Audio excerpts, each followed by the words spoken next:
Singular থেকে plural করার কিছু রুলস আজকে শেয়ার করব। যেমন ফ্যাক্টরি একটা শব্দ, এই শব্দের লাস্টে হচ্ছে ওয়াই, তো ওয়াই এর আগে যদি কনসোনেন্ট থাকে তাহলে ওয়াই এর পরিবর্তে আইইএস হবে। আর যদি ওয়াই এর আগে যদি ভাওয়েল থাকে সেক্ষেত্রে শুধুমাত্র এস যোগ হবে।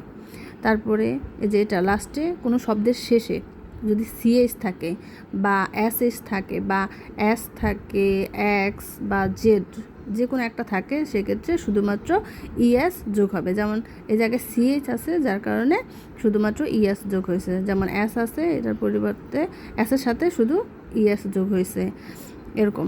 তারপর আবার কিছু কিছু আছে, যেমন এই জায়গায় এই যে ওয়াইয়ের আগে ভাওয়েল আছে শুধুমাত্র এস যোগ হয়েছে। তারপরে যে শব্দের শেষে যে ওয়াই আছে, তারপরে যে কনসোনেন্ট আছে যার কারণে আইএস হয়েছে, ই আছে ভাওয়েল, ওয়াইয়ের পরে এস যোগ হয়েছে।